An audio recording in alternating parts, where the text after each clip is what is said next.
My name is Evan Hill from All Seasons Exteriors, here in January 2023, doing a post-storm inspection, 1076 8th Street, Boulder, Colorado. One of the first things I noticed as soon as I got up here, the type of shingle, you have what's called a laminate asphalt shingle. They usually do fairly well in lighter hailstorms. Anything under, 3/4 of an inch usually survives, doesn't really take much damage, if any at all. But I started noticing, unfortunately, immediately quite a lot of substantial hail damage, right, after I stepped off the ladder. And what I mean by that, I've actually circled in a few different places and a little bit of sidewalk chalk. I'll just kind of show you. Here's a good example of one right here that I haven't even circled. What hail does is it impacts the roof, knocks off those granules in kind of circular fashion. You can see two right next to each other. Problem with that is these granules are the top layer of protection for your shingles from wind, rain, snow, things like that. And this is from the July storm of last year. So I'd say within the next, 2 to 3 years, if left, unchecked or, nothing was done about it, these will turn into much larger holes in the shingle and start causing a lot more problems, potentially thousands of dollars in leaks.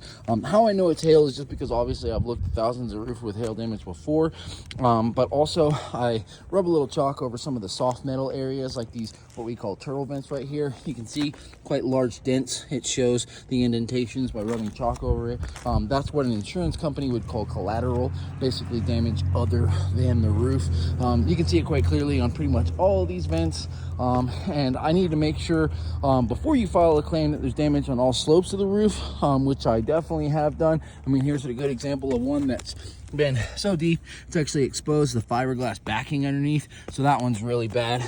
And what an insurance company does is they look at all the different slopes of the roof and they mark off a 10-foot by 10-foot area like I've done right here. And what they need to do is they need to find usually somewhere between 8 and 10 hail strikes on that entire slope to basically go, we'll replace the whole slope. Then you have about 3 or 4 slopes of your roof, then they replace the entire roof, a complete total loss. I stopped counting here with the sidewalk chalk markings at 15, so there's plenty, more than plenty, almost double than what you need.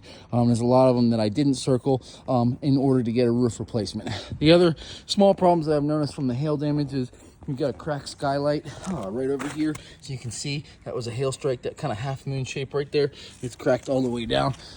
There is some snow on the roof, so can't inspect kind of every inch of it. But just from what I've seen so far, my professional opinion is you definitely should file a claim. Insurance will almost certainly replace the entire roof because of the substantial damage on every part of it.